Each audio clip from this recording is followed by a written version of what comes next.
Alhamdulillah wassalatu wassalamu ala Rasulillah wa ala alihi wa sahbihi wa man walah. Wa asyhadu an la ilaha illallah wahdahu la syarika lah. Wa asyhadu anna Muhammadan abduhu wa rasuluhu sallallahu alaihi wa ala alihi wa sallama tasliman katsira.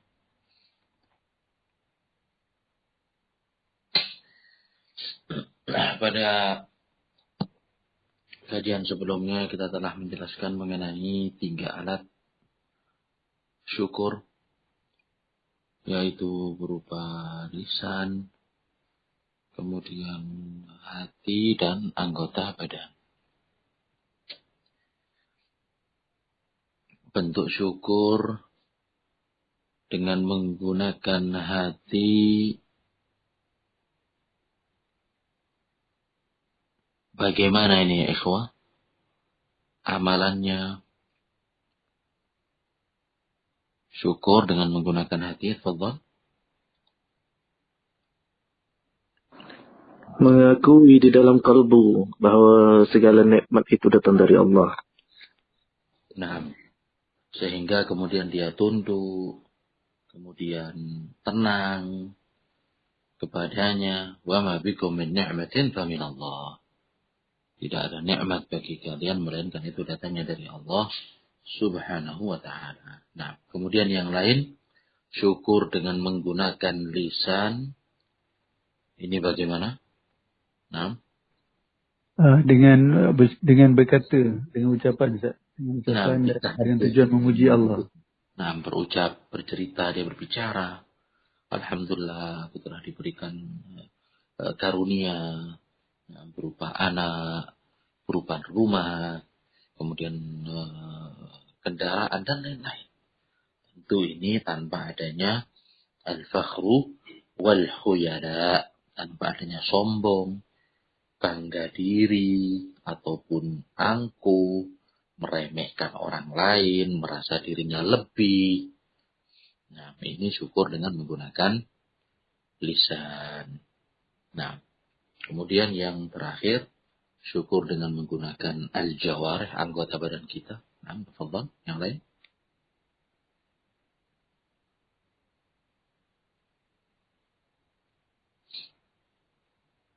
Nah.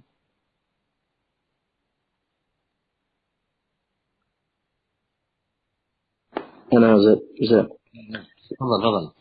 Memanfaatkan anggota tubuh untuk perkara-perkara yang bermanfaat, taat kepada Allah dan tidak mengingkari perintah Allah, menjauhi maksiat.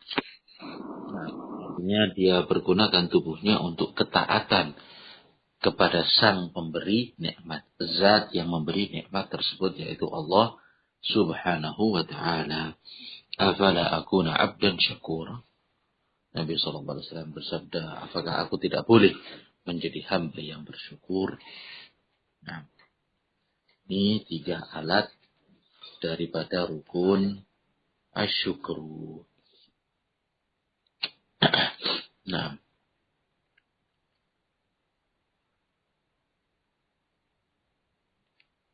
kita terakhir sampai di mana ya, ikhwah? Sampai di perkara sabar, insyaallah. Nah, baik, kemudian al-muallif rahimahullah, beliau melanjutkan pada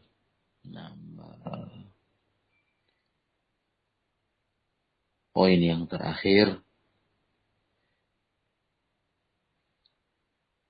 Syekh Muhammad ibn Abdul Wahhab berkata, wa an yaj'alaka mimman idza u'tiya syakar.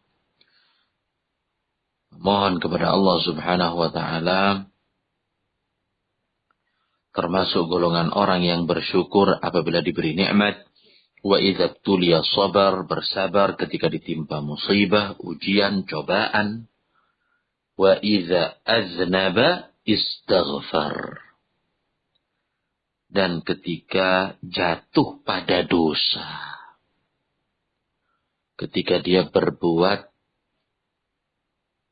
yang dilarang, ketika dia berdosa, istighfar. Dia meminta ampun. Nah, ikhwani hafizakumullah wa barakallahu fikum. Istighfar itu diambil dari madah, materi, ghain, fa, dan ra. Ghafara. Arti ghafara secara etimologi bahasa Arab sebagaimana yang disebutkan oleh Ibnu Manzur dalam kitabnya Lisanul Arab. Beliau mengatakan aslul ghufri at-taghtiyatu was-sitr. Asal kata ghufr atau ghain fa'ra ini menunjukkan makna ad-taghtiyah, menutup.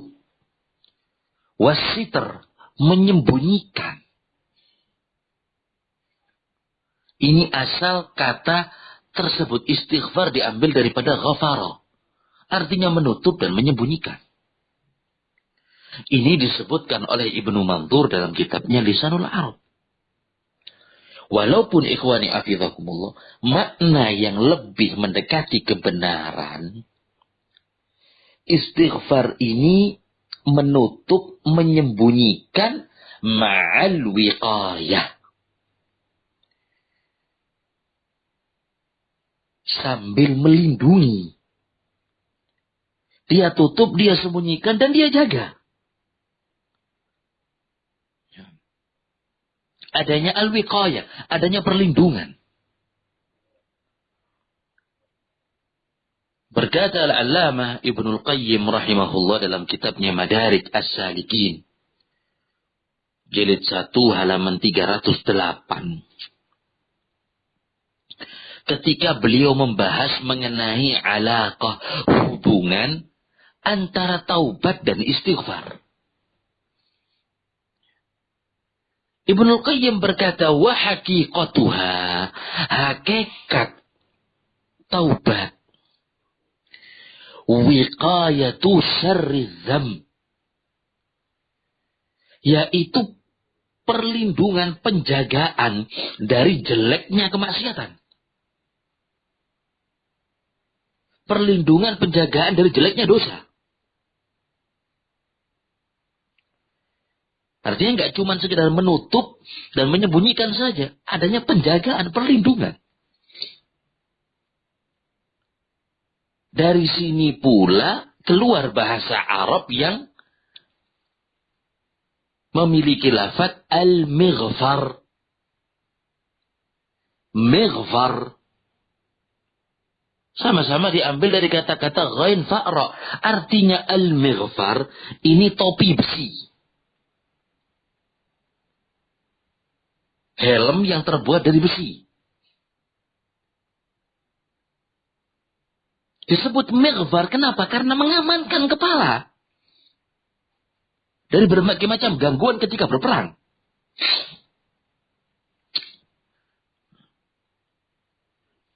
Artinya ghafara ini maknanya adalah menutupi, ya, menyembunyikan. Seperti halnya juga al-mighfar. Ada unsur untuk menjaga, membentengi. Imamah surban nggak disebut sebagai mighfar. Begitu pula topi atau peci nggak disebut dengan mighfar. Kenapa? Karena sekedar menutupi saja kepala, bukan untuk melindungi. Maka kata-kata ghafara menyembunyikan, menutup dengan adanya perlindungan dari hamba tersebut. Dia jaga taubat dan istighfar itu. Ini secara etimologi bahasa. Adapun mana istighfar secara istilah syar'i, kata beliau Ibnul Qayyim, talabu mahwiz dzam. Minta penghapusan dosa. Hamba tersebut meminta untuk diampuni. Dosanya dihilangkan. Dosanya dihapus. Wa izalatu athari. Dan menghilangkan bekasnya. Wal wiqayah min syarrihi. Dan pencegahan dari jeleknya dosa tersebut. Minta dihapus, menghilangkan sisanya, dan berusaha untuk dijaga.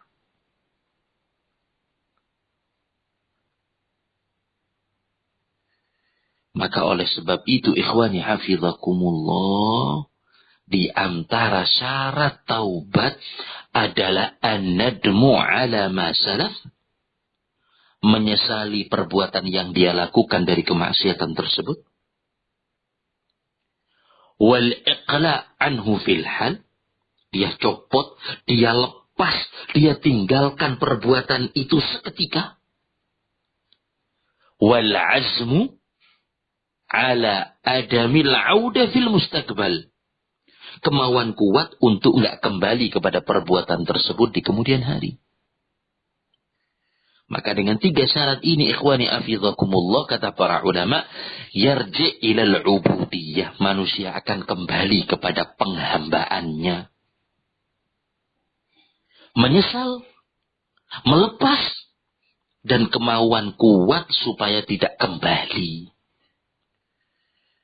Maka yang seperti ini, ikhwani hafizakumullah, maka dia yarji ilal ubudiyah, kembali kepada penghambaan yang Allah subhanahu wa ta'ala ciptakan dia atasnya. Maka dengan kembali ini merupakan hakikat daripada at-taubah.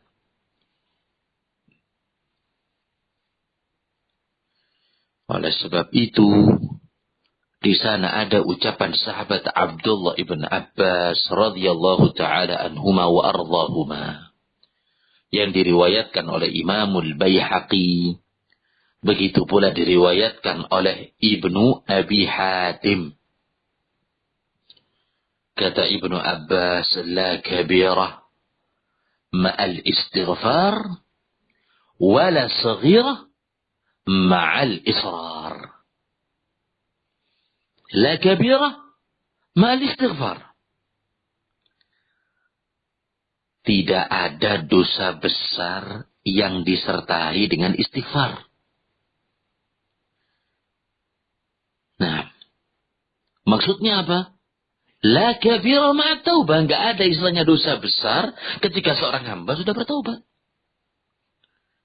Taubat dan dia jujur kepada Allah subhanahu wa ta'ala atas taubatnya. Bukan di sini apa, ikhwani hafizakumullah, main-main, asal taubat, seakan-akan tidak ada sesuatu yang terjadi. Bukan demikian. Lihat, betul apakah tidak taubatnya jujur kepada Allah subhanahu wa ta'ala, ataukah cuma pura-pura menjadi baik, atau tidak, perubahannya nyata. Karena kenapa, ikhwani hafizakumullah, sebagian orang menjadikan taubat ini sebagai permainan. Ya tala'ab.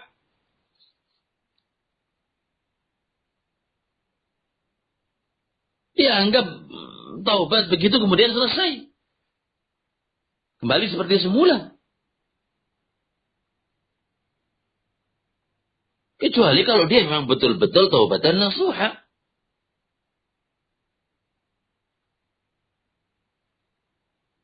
Ini insya Allah selesai dari dosa-dosanya.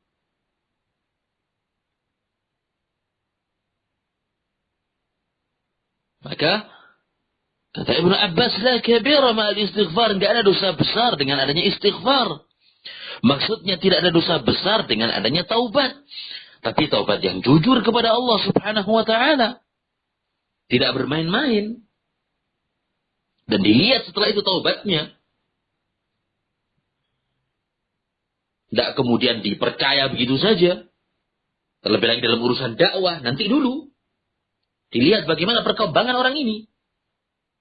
Ini yang disebutkan oleh para masyayikh dan para ulama. Kalau zaman sekarang, ikhwani afidhakumullah, dibuat gaduh, heboh, kacau.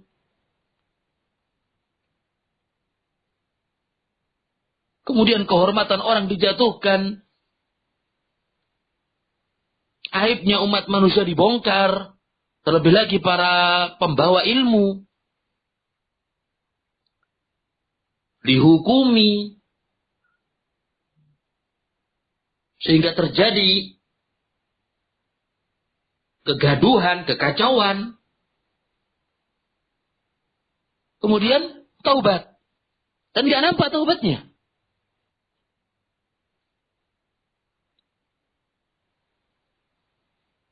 Tidak meminta langsung kepada orang tersebut.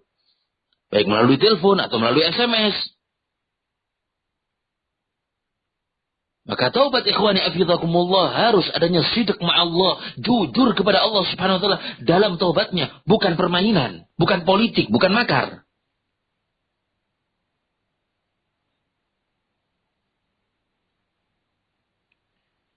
Kata sahabat Abdullah bin Abbas, kita kembali la kabira ma'al istighfar. Enggak ada dosa besar yang disertai dengan istighfar.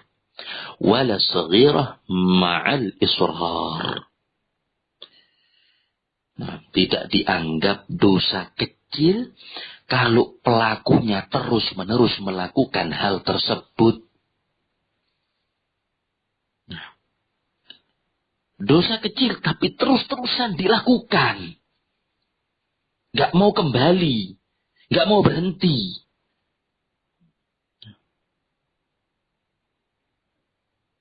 Kata para ulama, man irtakaba saghiratan wa lam yastaghfir wa asarra 'alayha tanqalib as-saghirah kabirah. Orang terus-terusan melakukan dosa kecil, enggak mau bertaubat, enggak mau istighfar, dan terus kekeh keras kepala di atasnya, maka yang kecil ini akan berubah menjadi besar. Maka doa yang terakhir dari Syekh Muhammad bin Abdul Wahhab, wa idza adznaba istaghfar, kita dijadikan sebagai hamba yang mudah untuk senantiasa kembali istighfar, taubat kepada Allah Subhanahu wa taala atas dosa yang kita lakukan. Nah, kemudian Syekh berkata, fa inna haula الثلاث عنوان السعادة. Maka sesungguhnya 3 perkara ini merupakan tanda kebahagiaan. Maka sesungguhnya 3 perkara ini yaitu bersyukur untuk menghadapi nikmat, kemudian bersabar untuk menghadapi musibah, dan istighfar untuk menutup dosa. Ini merupakan unwanus sa'adah, tanda kebahagiaan. As-sa'adah ikhwani afidhakumullah artinya did asyaqawah. Kebalikan daripada kesengsaraan. Maksudnya apa? Kesenangan, kebahagiaan. Lawan kata daripada kesengsaraan. Kebahagiaan itu apa? Kata para ulama, ma'unatullah lil insani ala nailil khair. Pertolongan Allah subhanahu wa ta'ala kepada manusia untuk memperoleh kebaikan. Apa itu kebahagiaan? As-sa'adah ma'unatullah, pertolongan Allah subhanahu wa ta'ala. Pemberian Allah subhanahu wa ta'ala. Kemudahan Allah subhanahu wa ta'ala kepada manusia untuk memperoleh al-khair, berbagai macam kebaikan. Yang mendapatkan kebaikan maka menjadi hamba yang senang. Wa a'zamu as-sa'adah. Dan kesenangan yang paling tinggi. Kebahagiaan yang paling agung adalah mendapatkan al-jannah. Dimasukkan kita ke dalam surganya. Paling tingginya kebahagiaan, dan itu merupakan tujuan akhir dari setiap muslim. Nggak ada satupun di antara kita yang mau disiksa dan diazab. Di dalam surat Hud ayat 108. Allah subhanahu wa ta'ala berfirman, wa ammal ladzina su'idu fafil jannah. Adapun orang-orang yang bahagia, mereka di dalam surga. Ini tempatnya orang-orang yang berbahagia. Dapatkan kenikmatan mala ainun ra'at. Yang tidak pernah mata memandang. Wala udhunun sami'at. Telinga belum pernah mendengar. Wala khatar ala qalbil bashar. Tidak terbesit dalam hati manusia. Begitu pula a'zamu syaqawa, kebalikannya. Sejelek-jeleknya kesengsaraan yang paling tinggi, kepahitan yang paling agung adalah an-nar. Neraka. Oleh sebab itu Allah subhanahu wa ta'ala berfirman dalam surat Hud 2 ayat sebelumnya, yaitu 106. فَأَمَّا الَّذِينَ شَقُوا. Adapun orang-orang yang celaka, orang-orang yang sengsara, orang-orang yang binasa, فَفِنَّا. Mereka tempatnya di dalam neraka. Nas'alullah as-salamata wal-afiyah. Oleh sebab itu Asy-Syaikh menyebutkan fa inna haula ats-tsalatsa unwanus sa'adah. Ketika mendapatkan kenikmatan bersyukur, sabar ketika mendapatkan musibah, kemudian beristighfar ketika berdosa, ini merupakan tanda-tanda kebaikan. Ikhwani hafizakumullah, ucapan Syekh Muhammad ibn Abdul Wahhab ini sebetulnya sama dan disebutkan pula oleh Ibnul Qayyim Al-Jauziyah di dalam muqaddimah kitabnya Al-Wabil As-Sayyib pada halaman yang kelima. Sepertinya Syekh menukil dari ucapan beliau. Nah, dengan kalimat yang sama. Nah, manusia apabila bersyukur, kemudian dia atas nikmat Allah bersabar dari musibah, dan begitu pula istighfar ketika berdosa, fa inna haula unwanus sa'adah. 3 ini merupakan tanda kebahagiaan. Nah, kemudian Asy-Syaikh melanjutkan, wa alamatu falahihi fi dunyahu wa ukhrahu. Dan tanda-tanda keberuntungannya itu bisa didapat di dunia dan begitu pula di akhirat. Wa la yanfaqu 'abdun anha abadan. Dan manusia tidak akan bisa terlepas dan terpisah darinya di dalam kehidupan kita. فَإِنَّ الْعَبْدَ دَائِمُ التَّقَلُّبِ بَيْنَ هَذِهِ الْأَطْبَاقِ. Karena sesungguhnya manusia selalu berganti-ganti pada 3 keadaan ini. Nah, kadang mendapatkan kenikmatan, maka dia berterima kasih kepada Allah. Kadang mendapatkan ujian, dicoba dengan adanya bencana, malapetaka. Apakah sabar atau tidak? Kemudian juga diuji dengan gangguan syaitan, iblis. Yang dengan fitnatus syubhat atau fitnatus syahwat. Yang terjatuh, apakah dia kembali kepada Allah Subhanahu wa ta'ala atau tidak? Kata Ibnul Qayyim, fa innal 'abda da'imut taqallub baina hadhil atbaq. Manusia selalu berputar di antara perkara-perkara tiga ini. Nah, oleh sebab itu, Syekh Muhammad bin Abdul Wahab mengambil ucapan beliau, "Na'am, fa'innaha ula ats-tsalatsa unwanu sa'adah." Ini merupakan tanda-tanda kebahagiaan. Nah, pada kitab Al-Fawaid, Ibnul Qayyim rahimahullah beliau berkata, kitab Al-Fawaid halaman 200, Ibnul Qayyim berkata, al-usul allati tubna 'alaiha sa'adatul 'abdi thalatha. Ini kitab yang lain. Bahwasanya pondasi yang dibangun di atasnya kebahagiaan manusia itu ada 3 pilar. Ada 3 tiang. Ini pondasi kebahagiaan. Walikulli wahidin minha dhid. Masing-masing dari pilar tersebut memiliki lawan. Ada lawan katanya.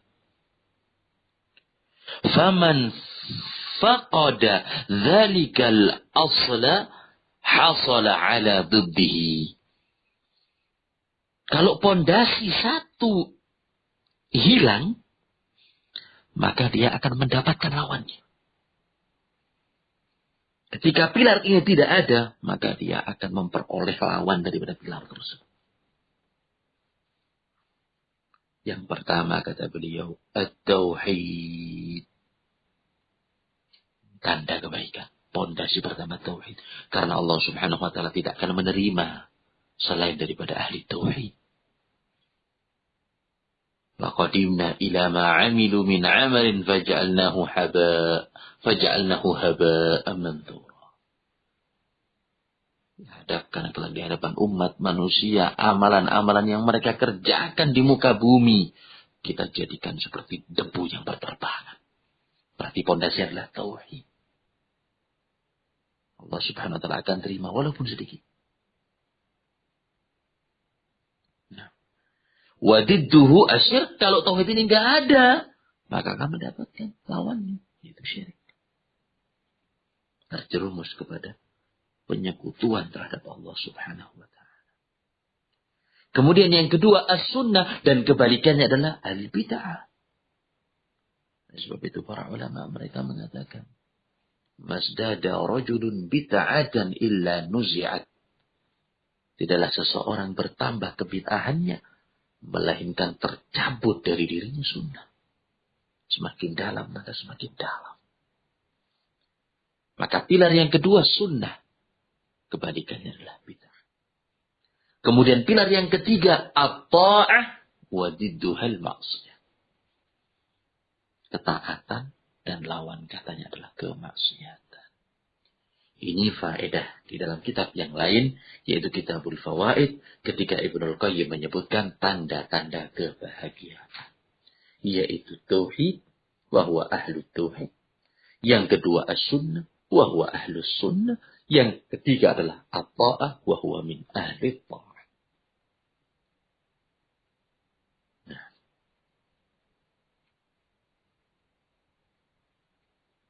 Maka muqaddimah doa ini telah kita baca pendahulu dari Syekh Muhammad bin Abdul Wahab yang memohon kepada Allah Subhanahu wa taala kebaikan kepada para pembaca. Kemudian Syekh melanjutkan, i'lam arsyadakallahu li ta'atihi. Ketahuilah, ilmui, arsyadakallahu li ta'atihi. Semoga Allah Subhanahu wa taala membimbingmu untuk selalu taat kepadanya. Kata yang pertama, i'lam. Ketahui, fahami, ilmui. Maksud daripada kata ini adalah supaya kita siap. Betul-betul mempersiapkan supaya kita faham atas apa yang akan disampaikan oleh syekh dari berbagai macam ilmu. Karena kata i'lam yu'ta inda zikril asya al-muhimmah, didatangkan untuk menyebut setelahnya perkara-perkara yang penting. Dengan adanya kata i'lam, maka pendengar harus menyimak apa yang akan datang setelahnya. Nah, i'lam arsyadakallah. Semoga Allah subhanahu wa ta'ala membimbing. Ini doa dari Syekh kepada para penuntut ilmu lagi. Menunjukkan bagaimana lemah lembutnya beliau dan kasih sayang kepada ahli sunnah wa ahli tauhid. Mendoakan supaya kita menjadi hamba yang rasyid, senantiasa terbimbing. Dan kata-kata arsyada, yaitu ar-rusyd, disebutkan oleh Ibnu Rajab Al-Hambali rahimahullah ketika beliau mensyarah hadis Shaddad bin Aus. Ibnu Rajab berkata yang dimaksud dengan ar-rusyd, bimbingan, yaitu ta'atullahi wa rasulihi.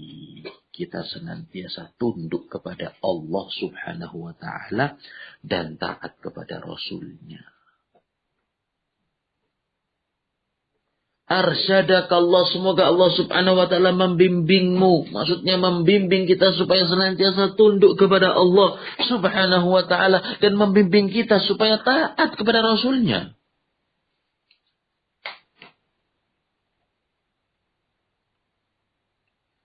Dalam surat Al-Hujurat ayat 7. Allah subhanahu wa ta'ala berfirman, "Walakinna Allaha habbaba ilaikumul imana." Akan tetapi Allah subhanahu wa ta'ala menjadikan kamu cinta kepada keimanan. Wa zayyanahu fi qulubikum. Dan menjadikan keimanan itu indah di hati-hati kamu. Wa karraha ilaikumul kufra. Dan menjadikan kamu benci kepada kekufuran. Wal fusuqa, kefasikan, wal isyan, kedurhakaan, kemaksiatan. Ulaika humur rasyidun. Mereka adalah orang-orang yang rasyid, mengikuti jalan yang lurus, terbimbing, mendapatkan petunjuk. Di sini menggunakan kata ar-rusyd. Bahkan di dalam riwayat Imam Muslim dari sahabat Adi ibn Hatim, Nabi SAW berkata di dalam khutbahnya, "Man yuti'illaha wa rasulahu faqad rasyad." Yang taat kepada Allah subhanahu wa ta'ala, maka dia telah rasyad, mendapat petunjuk. Wa man ya'sillaha wa rasulahu faqad ghawa. Dan barang siapa yang bermaksiat kepada Allah subhanahu wa ta'ala dan Rasulnya, maka dia telah terjatuh. Maka dia melakukan kesalahan. Maka ikhwani afidhakumullah, arsyadakallah, semoga Allah subhanahu wa ta'ala memberikan engkau rusyd.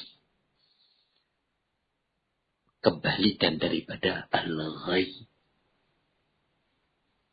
Petunjuk, kebalikan daripada penyimpangan. Allah subhanahu wa ta'ala berfirman dalam surat Al-Baqarah ayat 256. Qad tabayyana rusydu minal ghayy. Telah jelas jalan yang lurus, jalan petunjuk, jalan hidayah daripada jalan yang menyimpang. Maka enggak ada pilihan yang ketiga, ikhwani afidhakumullah. Yang tidak mendapatkan rusyd, petunjuk, maka dia akan terjatuh kepada penyimpangan atau kesesatan.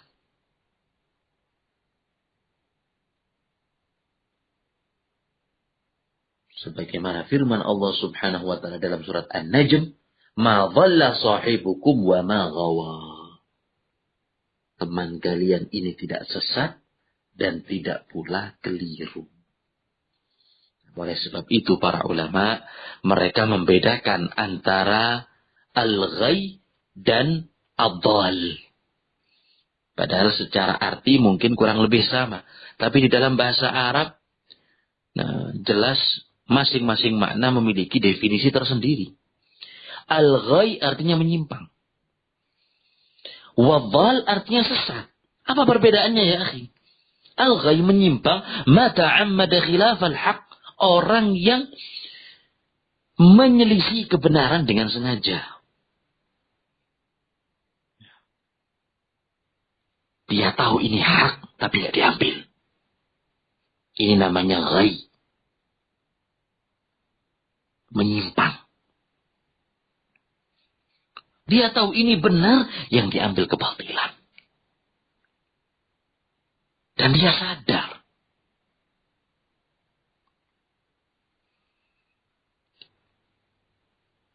Karena mengikuti hawa nafsu. Karena mengikuti syahwat. Sehingga dia menyelisihi ilmu yang dia miliki. Dia menyelisihi kebenaran yang dia tahu. Berarti sadar, normal. Ini disebut dengan ghay, menyimpang. Kalau adhal, sesat, man lam yata'ammad. Orang yang terjatuh kepada kesalahan, menyelisihi al-haq, dan dia tidak sengaja. Karena kejahilan.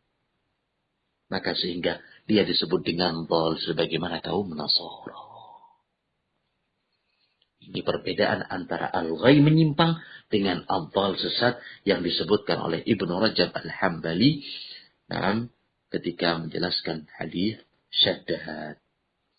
Nah, ikhwani, hafizakumullah, wa barakallahu fikum. Kemudian apa perbedaan antara ar-rusyd dan huda?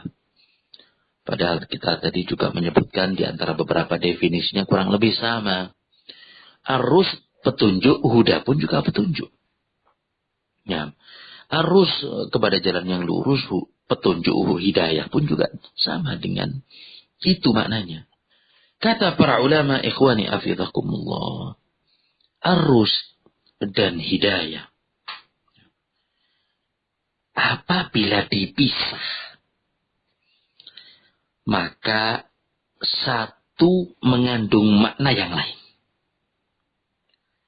Kalau disebutkan rusyd secara menyendiri, maka itu maknanya hidayah. Begitu pula hidayah maknanya adalah rusyd, petunjuk. Tapi idza ijtama'a wa qarana, kalau bergabung, kalau bertemu dalam satu kalimat, ar-rusyd wal huda, rasyada wahada. Dalam satu penyebutan. Maka rusyd memiliki makna, huda memiliki arti yang lain.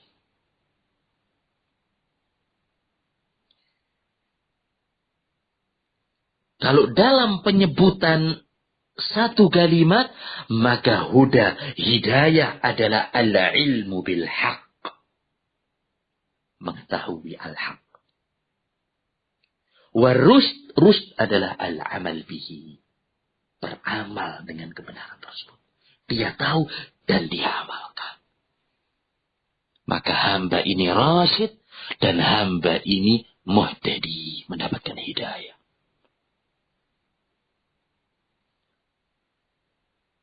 Maka pada kalimat ini ikhwani afidhakumullah, asy-syekh mendoakan kita, arsyadakallah, semoga Allah Subhanahu wa taala membimbingmu. Di sini disebutkan secara menyendiri. Artinya Allah Subhanahu wa taala memberikan bimbingan kepada kita, memberikan petunjuk, memberikan hidayah, memberikan taufik supaya kita mengetahui al-haq, kebenaran, dan berpegang teguh beramal dengan kebenaran tersebut.